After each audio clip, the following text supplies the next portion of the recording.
Hello friends, good morning. বেশ কিছুটা বেলা কিন্তু হয়েছে, 9টা-10টা প্রায় বাজে। আমি স্নান টান করে রেডি হয়ে গেছি পুজো করতে যাব বলে। ও পাশে বসে তোমাদেরকে গুড মর্নিং জানালো।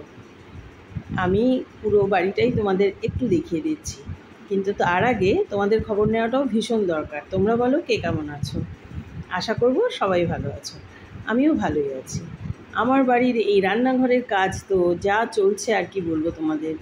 আজকেও আরেকজনকে পাঠিয়ে দিয়েছেন, আর ইনি হচ্ছেন ইলেকট্রিশিয়ান দাদা। কারণ হঠাৎ করে আমার ঠাকুর ঘরে পুজো করতে এসে দেখছি কিছুই জ্বলছে না, তাই আবার ওনাকে কল করে আনা হয়েছে। এদিকে আমি পুজোটা কমপ্লিট করে ফেলেছি, তোমাদের সঙ্গে সব কিছু দেখাতে দেখাতে পুজোটাও আমার হয়ে গেল, গোপালকেও দিয়ে দিয়েছি। কিন্তু আজ লিজা বাড়িতে নেই, মানি বাড়িতে নেই, তাই ওদের ঘরেও পুজো করলাম। আর সেদিন আমি ডাক্তার দেখাতে গিয়েছিলাম, এই ওষুধগুলো দেখো ডক্টর আমাকে দিয়েছেন। তারপর একটু বেরিয়ে পড়লাম আমি মহাবীরতলার দিকে।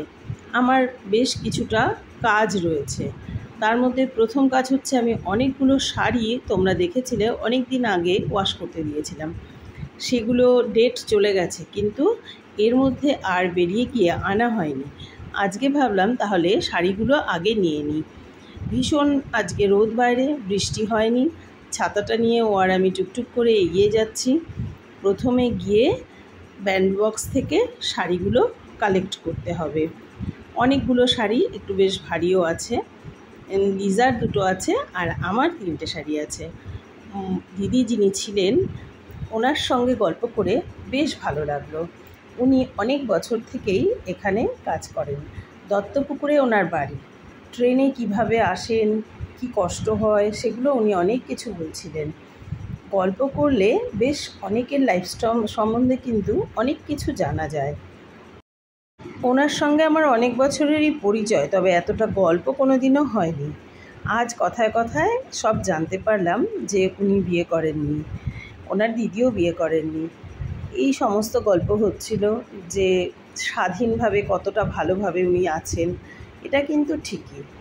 যাই হোক, সেসব গল্প টল্প সারলাম। আর তারপরে গোপালের জন্মাষ্টমীর বাজারও আমি বেশ কিছুটা করে ফেললাম। জন্মদিনের বাজার করতে গিয়ে এই দোলনাটা আমি কিনে নিয়েছি, ঝুলনা, কারণ একটা তো আমার কাছে আগেই রয়েছে, আরেকটা কিনতে হলো কারণ আমার এবছর 2জন গোপাল সোনা। আর তাদের সাজ পোশাক দেখো, পোশাকগুলোও কিনে নিয়েছি বেশ ভালো ভালো। এবার দেখলাম বুটিকেরও ড্রেস বেরিয়েছে। যাই হোক, সেগুলো কিনিনি, কিন্তু এগুলো কিনেছি। 2 গোপাল সোনার জন্য 2টো, আর ছোট্ট আমার একটি পিতলের রাধাকৃষ্ণ আছে হরিদ্বার থেকে আনা, সেগুলোও কিনেছি। এই দেখো, চূড়াগুলো কিনে নিয়ে এসেছি। তাহলে জন্মাষ্টমীর পোশাক আর তোমার আসন, এগুলো কেনা মোটামুটি আমার আজ কমপ্লিট করে নিলাম। এই টাইমটায় বেরোলেই না আমার সবচেয়ে সুবিধা হয়, বেশ লাঞ্চের আগে সব কিছু করে বাড়ি চলে আসতে পারবো এইভাবে। এই দেখো, চুল, হার সবই কিনেছি। চলে এসেছি, জামা কাপড় সমস্ত কেনাকাটা করে বাইরে থেকে বাড়িতে। ভীষণ টায়ার্ড, কারণ বাইরে ভীষণ রোদ, মানে এতটাই গরম লাগছিল কি আর বলবো। এসে তাড়াতাড়ি লাঞ্চ করে এখন বসলাম। গোপুসোনার জামা কাপড়, জন্মাষ্টমীর বাজার সব তো করে ফেললাম। দোকানে গিয়ে দেখলাম যে এবার বুটিকের জামা বেরিয়েছে। আগে আমি যেটা কখনো দেখিনি, হতে পারে আগেই ছিল, কিন্তু বুটিকের জামাগুলো দামও বেশি ছিল, আর আমার গোপাল যেই স্টাইলের ওই রকমভাবে আমার ওগুলো হচ্ছিল না, তাই এমনি পোশাকই কিনলাম। আর তোমরা তো দেখতেই পেলে, দোলনাও কিনেছি আরেকটা, কারণ এবছর আরেকজনের প্রথম জন্মাষ্টমী হবে আমার বাড়িতে। আমাকে ভীষণ টায়ার্ডই লাগছে। এমনিতেই আমার শরীরটা ইদানিং খারাপ বলে মুখ টুকটা একটু বেশ শুকিয়ে গেছে, ওয়েট খুব একটা কমেনি। যাই হোক, এইগুলো চলছে এতক্ষণ ধরে। লাঞ্চে আজকে বিশেষ কিছু ঝামেলা নেই।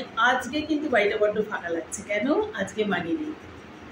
মানি গেছে কাল ওর মামার বাড়িতে, লিজা আর বাবু তো গেছে দিল্লিতে অফিসের কাজে, সেই জন্যে এই ফাঁকে ও আর ওর মা দুজনে একটু ঘুরে আসতে গেছে।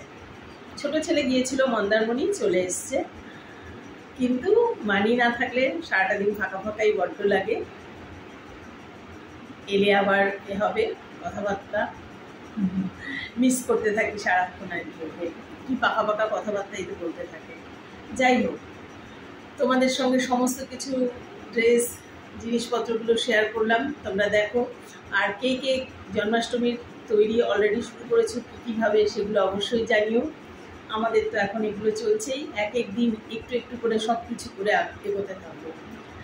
যে কোনো জন্মদিনে যেমনভাবে ঠিক রেডি হতে থাকি, গোপালের জন্মদিনেও আমরা ঠিক সেইভাবেই আর একটু বেশিভাবে রেডি হতে থাকি। এক বছর মাত্র পুজো করতে পারিনি, আমার পা যে বছর ভাঙলো জন্মাষ্টমীর দিনেই ঠিক আমার সেটার অপারেশনের ডেট পড়েছিল। সেটার আমার যেটা মনে হয়েছে আমি একটা ভুল করেছিলাম, তার আগের বছর ওর আমি মিলে দার্জিলিং বেড়াতে গিয়েছিলাম। আর না, আমরা দোলের পুজোটায় করতে পারিনি। আমি দোল আর জন্মাষ্টমী দুটোই খুব বড় করে করি তো। যাই হোক, সেই ভুল সংশোধন করতে গিয়েই হয়তো এত কিছু হলো। গোপাল তো ছোট্ট, তার সঙ্গে অত্যাচার করা একদম চলে না। যাই হোক, এখন সমস্ত কিছু হয়েছে। ও দেখো এইদিকে এই যে ঘুমিয়েও পড়েছে, রেস্ট নিচ্ছে দুপুরের। আমি এখন একটু রেস্ট নেব, নিয়ে আবার বিকেলে তোমাদের সঙ্গে কথাবার্তা বলতে শুরু করবো। জন্মাষ্টমীর আয়োজন কার কেমনভাবে হচ্ছে অবশ্যই জানি। দেখো এখন বিকেল 5:30, আকাশে মেঘ কি করেছে দেখো, বিভৎস একটা অন্ধকার করে এসছে, বিশাল জোর একটা বৃষ্টি নামবে। কিন্তু এখন শুনতে পাচ্ছ মেঘের গর্জন? দেখো এই সময়টা কিন্তু দারুণ লাগে না?